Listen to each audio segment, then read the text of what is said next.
కేటాయించారు తప్ప గిరిజనులకి లేదు. కాబట్టి అది ఈ జీవో నంబర్ 3 అనేది మన గౌరవ ముఖ్యమంత్రి గారు ఎన్నికల సభలో కూడా మేము ప్రభుత్వంలో అధికారం వచ్చిన తర్వాత ఖచ్చితంగా మేము ఈ జీవో నంబర్ అమలు చేస్తాము, మేము చట్టబద్ధత కల్పిస్తామని సందర్భం మేడం గారు. కాబట్టి ఈ రోజు అది లేదు, అది లేక ఈ రోజు 512 పోస్టులు మన ట్రైబల్ పోస్టులు వెళ్ళిపోతున్నాయి. అంటే నాన్ ట్రైబ్ కి ఈరోజు వెళ్ళిపోవాల్సినటువంటి పరిస్థితి వచ్చింది. కాబట్టి ఈ చట్టబద్ధత కల్పించాలా, ఆ రకంగా జీవో నంబర్ 3 కోసం తీర్మానం ఎజెండా ముందు తీర్మానం పెట్టాలని కోరుతున్నాం. ఖచ్చితంగా పెట్టాలనేది మా తరఫున డిమాండ్ చేస్తున్నాం. చాలా దారుణం. ఎందుకంటే స్పెషల్ మేడం గారు అది తీర్మానం చేసి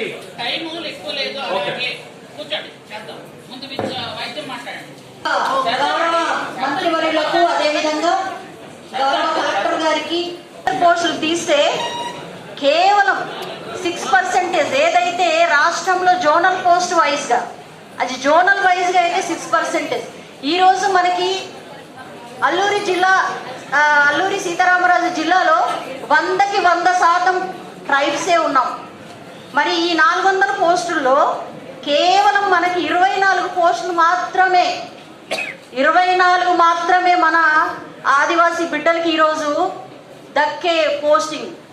అండ్ మిగతావి అన్నీ కూడా 400కి 376 కూడా ఓసీ, బీసీ, ఎస్సీలకు ఈరోజు వచ్చే అవకాశం ఉంది. దీని గురించి ఖచ్చితంగా చర్చించుకోవాలి. అదేవిధంగా రంపచోడవరంలో కూడా 112 పోస్టులు కానివ్వండి, వాళ్ళకి కేవలం 6 పోస్టులు మాత్రమే మన ఆదివాసీ సోదరులకు వస్తుంది. మొత్తం జిల్లా వైజ్గా 512 వస్తే మనకి కేవలం 30 మాత్రమే మన జిల్లాలో ఆదివాసులకి దక్కేది 30 పోస్టులు మాత్రమే. మిత్రులారా అందరూ కూడా గ్రహించాలి ఈ విషయం. దీని గురించి ఖచ్చితంగా చర్చించుకోవాలి. జియో నెంబర్ 3 అనేది పునరుద్ధరణ చేస్తామని ఆ రోజు గౌరవ ముఖ్యమంత్రి గారు చేశారు. కాబట్టి ఆ మాట కట్టుబడి ఉంటారని మేము అనుకుంటున్నాము. లేని ఎడల దానికి ప్రత్యామ్నాయంగా ఆలోచించాలి. కనీసం 75% ఇక్కడ రిజర్వేషన్ ని కలిగి ఉన్నటువంటి వ్యక్తుల చేత తీర్మానం చేసి గవర్నమెంట్ కి పంపించవలసిన బాధ్యత మనందరి మీద ఉందని కూడా తెలియజేసుకుంటున్నా.